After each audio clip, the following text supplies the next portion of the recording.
I'm sorry, I'm Harper, the wife of Michael who works there. Could you please call my husband? I said that, but the woman on the phone, sounding confused, replied, "We don't have anyone by that name." What? What do you mean? My name is Harper, a 32-year-old housewife. My husband Michael is 34, 2 years older than me. We've been married for 3 years. Our married life is good, and I trust my husband very much. He's a lawyer and leads a busy life, often coming home late because of work. We got married when I was 29. When we were dating, our parents were strongly opposed to our marriage. That was because I was doing well in my career. They were also worried because I hadn't had good relationships with men until then. Harper always ends up with the wrong guys. But he's a lawyer. He has a stable job, he's older, and he's dependable. Even after meeting him, I just can't trust him. I didn't understand why my parents were against our marriage.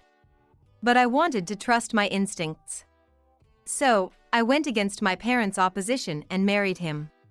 Michael welcomed me warmly, and we started living together right away.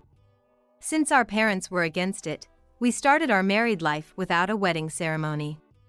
After getting married, Michael asked me to quit my full-time job, so I followed his advice and resigned.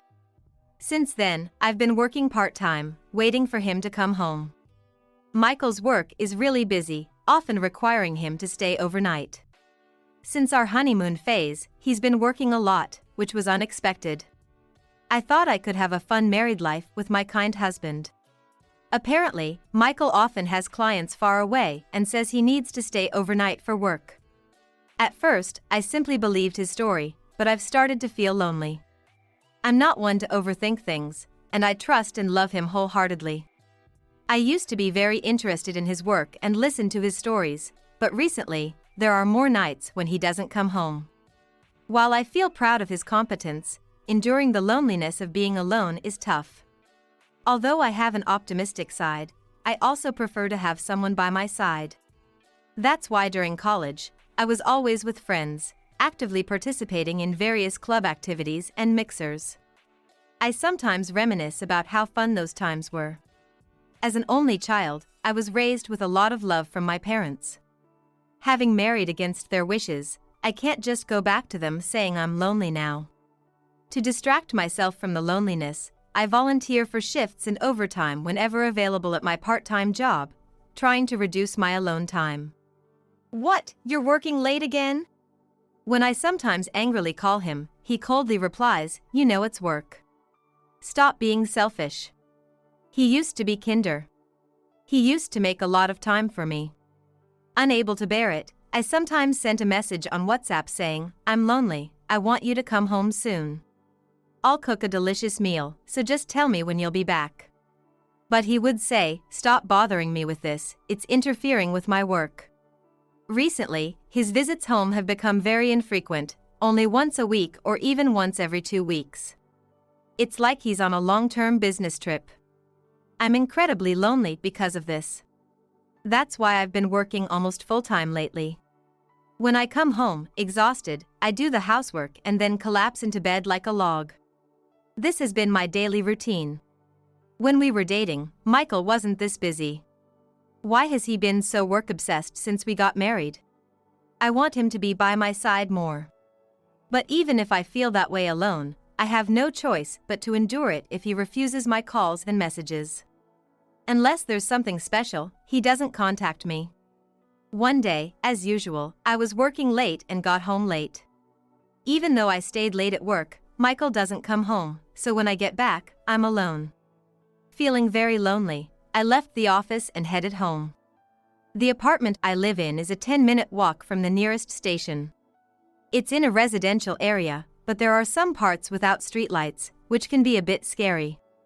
Some nearby houses have been demolished and the land is up for sale, making it look like the darkness has swallowed something. There's always a fear of not knowing what might jump out. So, I always walk quickly through that part. Lately, I've been thinking about buying a bicycle. You never know what might happen. And that day, my fear became reality. An incident happened. By the time I left the station, it was already past 10 p.m. I felt particularly exhausted that day. My job involves office work for an event planning company, but during busy times, I also help with setup and cleanup on site. It requires a lot of physical strength. Today, I was helping prepare for a large festival, carrying equipment and supplies, and running around to coordinate with the event staff. Because of that, my legs and body were extremely tired. Dragging my heavy legs, I felt a presence behind me. When I stopped, the presence also stopped, and when I started walking, it followed. After repeating this several times, I realized someone was following me. I need to run. But my legs were too heavy to move as I wanted. When I tried to run, my exhausted legs wouldn't cooperate. Sensing my sluggish movements, the person behind me quickly closed the distance. When I turned around in shock, a small person was raising something in the air. I instinctively knew I was about to be hit, so I protected my head with my left arm. A sharp pain shot through my elbow. I looked and saw a bat had struck my arm. Losing my balance, I fell to the ground. My bag scattered. The attacker raised the bat again, aiming to strike me. What should I do? If I'm hit again, I won't be able to bear it. In my panic, my hand touched my phone, which had fallen out of my bag. Desperately, I pressed the camera shutter. The flash, set to go off automatically at night, blinded the attacker. From the lock screen, I could quickly access the flashlight or camera, either of which would have helped. The important thing was to blind the attacker, even for a moment. That's when I realized the attacker was a woman. I had a feeling based on her build. As she got closer, I noticed a familiar scent. It was a mix of her shampoo and, for some reason, the same scent as my husband. Instinctively, I muttered, "Is that Michael's scent?"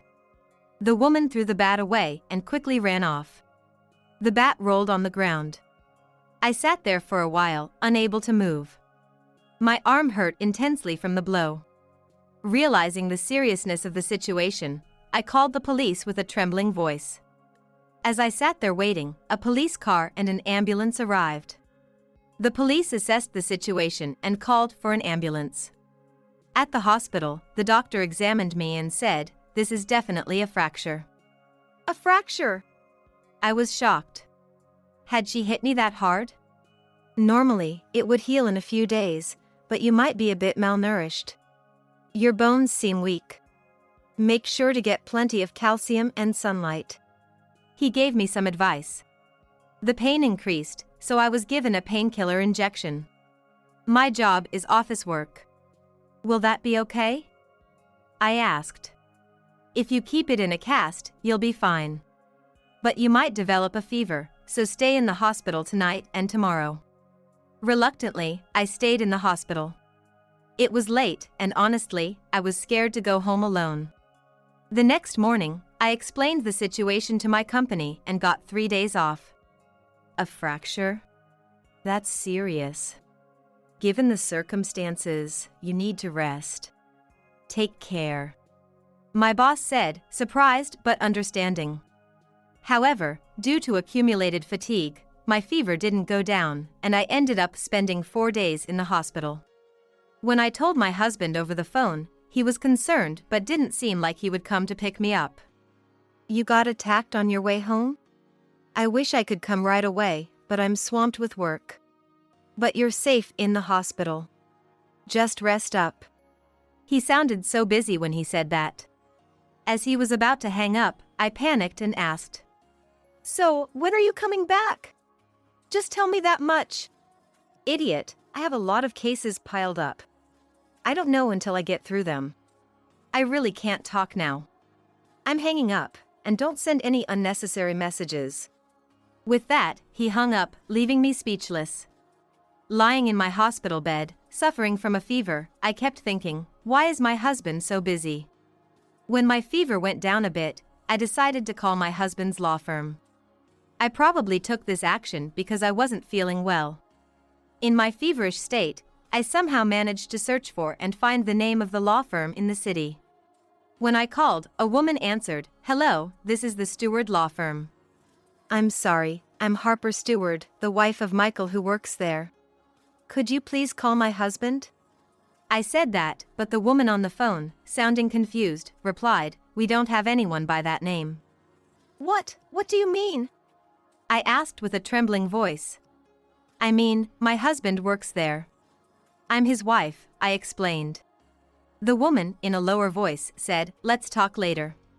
My name is Nova Stewart. I'll call you back, so please give me your number." Feeling a bit uneasy with her calm voice, I gave her my number. 15 minutes later, the phone rang again. Hello, is this Harper Stewart's number? Yes. I'm Nova Stewart, Michael Stewart's wife. Could you please tell me the name on your insurance card? Nova suddenly asked. The name on my insurance card? It's Harper Williams. When I answered, Nova took a deep breath. Harper, please listen carefully. As I mentioned earlier, I'm Nova Stewart, Michael Stewart's real wife. What is going on here? I was shocked into silence by her statement. Wait, what do you mean? Please calm down, Harper. First, tell me why you called our office. What happened? I'm sorry. Actually, last night, I was hit with a bat on my way home from work, and my arm got broken. I heard her gasp on the other end. And I got a fever, so I'm currently in the hospital. Hit with a bat, that's terrible. Is your arm okay? They said it would be fine if I keep it in a cast, but I'm also overworked and have a fever, so I'm hospitalized. Nova, are you saying my husband and yours have the same name? I asked her that. Let's set that aside for now. Nova responded calmly. You're hospitalized due to overwork and a fever. Please take care of yourself. By the way, you said your insurance card name is Harper Williams. Is that your real name now? Her question puzzled me. No, I go by Harper Stewart now. Nova, what are you talking about? Sorry for the confusion. But Harper, I'd like to talk to you again after you're discharged. I need to look into something. Let's meet on your day off. This number is my personal one, so call me if anything happens. With that, Nova hung up the phone.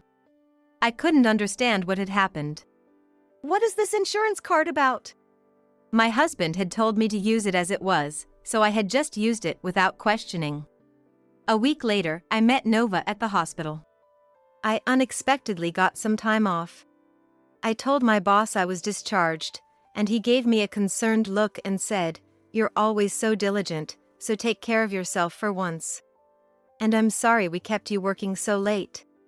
Something happened on your way home because of that." His words made me feel guilty for making everyone worry. You must have a really busy job. Oh, no, I work voluntarily. But I'm sorry for causing problems at work. Your boss is right, you're honest and diligent, but sometimes a bit reckless. That's probably why he gets worried about you sometimes. That seems to be the case. So, I decided to take a 10-day leave. My job involves a lot of paperwork, which requires the use of my arm. Trying to work with a cast would slow me down. Plus, I had accumulated a lot of paid leave. This seemed like a good opportunity to use it. When I told Nova about this, she suggested meeting at the hospital. We then left the hospital in her car and headed to a cafe for our discussion. The cafe had separated tables, making it hard for conversations to be overheard even if we raised our voices a bit. Nova started the conversation again. Let's properly introduce ourselves. I'm Nova Stewart, Michael Stewart's wife. We've been married for 10 years and work at the same law firm. You said you're Michael's wife, but you're not legally married to him. She placed a wedding photo and a copy of their marriage certificate on the table. Her earlier words echoed in my mind, confronting me with a reality I had subconsciously avoided. Okay? Listen carefully. Nova began to speak seriously. I suspected my husband of having an affair for a while and investigated. Since he's a lawyer too, he was good at hiding it from me. If you're not legally married to him, Then you're probably his mistress. Her words hit me hard. So, he only comes home once or twice a week, but he's actually going to another home? I see, that's what he told you. Yes, he has a lot of business trips, sometimes far away, so he's often not around. I understand. But honestly, he doesn't come home much to our house either. What? Really? Then where does he? Nova sighed at my words. Harper, when did you get married? When I was 29, so 3 years ago. I see. Are you working full-time or part-time? Yes, I'm full-time. As I mentioned on the phone, I'm currently on paid leave. I've accumulated a lot of it from working non-stop, and my husband is often not home when I return. I felt very sad as I explained. I see. You've been taken in by his smooth talk. Nova said. What do you mean by smooth talk? Didn't you find it strange that the insurance card worked? When she said that, I took the card out of my wallet. Nova looked at it and said, I thought so. If you're married and working part-time, you should be under Michael's insurance. But it worked fine. Is there a problem? No, it's supposed to work. There's no mistake. But the fact that it works means you're not part of his family. Legally speaking, you and Michael aren't married. From my perspective, you're his mistress.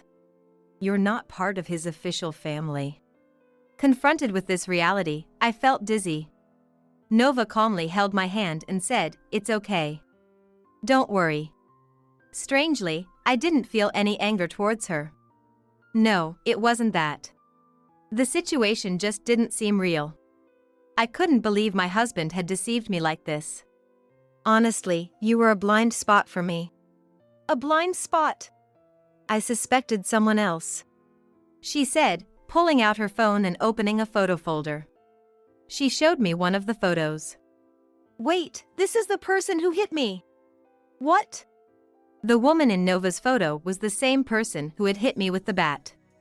I hurriedly showed her the photo I had taken that night. Though it was a bit blurry, the photo showed the woman in a jacket holding a bat. It's the same person. Good job, Harper. Should we show this to the police? Harper, who do you think is responsible for your arm being like this? She asked me that. This woman? Directly, yes. But I think the real cause isn't just her. So, let's hold off on telling the police about her. Can you trust me with this for a bit? I nodded silently. I felt I had no choice but to rely on her. Another week passed, and my husband finally came home. Welcome back. That was a long trip. I missed you. I greeted him cheerfully, hugging him. As I did, my casted arm brushed against his chest. Oh, this is the fracture you mentioned in your messages. Are you okay now? I wasn't okay. I wanted to contact you many times and send messages, but I held back as you told me to. Actually, I got hit with a bat. I stepped back slightly as I said that. But it's okay now. I got checked at the hospital and even called an ambulance. I deliberately didn't mention the police. By the way, I have new friends visiting today. Friend? That's unusual. Someone from work? No, new friends I made recently. Could you come over here? I want to introduce you. I took my husband's hand with a smile and led him to the living room. When I opened the door, 2 women sitting on the sofa watching TV turned to look at us. Everyone, my husband's home. Welcome back, dear. You're home tonight. What? Nova and Arya, why are you two together? One of them was Nova. The other was Arya, the woman who attacked me. Come, have a seat, I said, gently pushing my husband into a chair with my good hand. He seemed too shocked to resist. What are you two doing here? Why? We've just become friends, Arya said, and Nova and I spoke simultaneously. Arya continued. Listen, Michael. You always complained about how your wife treated you like crap both at work and at home. You said you wanted to hit her, so I thought I'd teach her a lesson. But what is this? Harper isn't even your wife, and I ended up breaking her arm. This is all your fault. What? You broke Harper's arm, Arya? Yeah. I went to deal with your wife for you. So, it was Arya who attacked me. Nova had already suspected Arya and had approached her, explaining what had happened and asking for her cooperation. In return, Nova promised to defend Arya in the assault case against me. I never asked you to do that. Did you really hit Harper with a bat, Arya? Did you think I wouldn't? Although now, I want to hit you. Arya grinned and repeatedly punched her left palm with her right fist. Why? Because I'm mad at being deceived by you. I feel like an idiot for falling for someone like you. Arya spoke to him with a resigned look. And I felt the same way. I had been deceived into thinking I was his wife just because he told me we were married. Thinking back, I had only signed the marriage registration and left it to him to submit. Why didn't he want to submit it together? Of course. Because he couldn't submit it. We could never have gone together. I had been dreaming of being a couple with him, ignoring reality. That's why I didn't find it strange that the insurance card issue was off if I had investigated a bit. Your excuses don't matter, Nova said sharply to my trembling husband and the almost hitting Arya. Finding Harper provided all the evidence of your affairs. I've already told Dad everything. When she said that, my husband's face turned pale. That person must be important to him in some way. What, seriously? My husband exclaimed in shock. Yes, I gathered all the evidence and presented it to my father, who trusted you. And I've taken over the rights to the firm. So, as the new CEO, I'm announcing my first decision. Michael, you're fired. And I'll be reporting your actions to the Bar Association. What are you saying? Exactly what you heard. That firm belonged to my father. You were working there as the future head, but employing someone who commits such heinous acts would damage the firm's reputation. There's no way my father would want me to stay with someone like you. So, you're going to sign this as well. Nova placed a divorce paper on the table in front of him. Seeing this, I also spoke up. Michael, you never even submitted our marriage certificate, right? He looked up. Cold sweat dripping from his forehead. Well, you never asked about it. That doesn't give you the right to deceive women everywhere.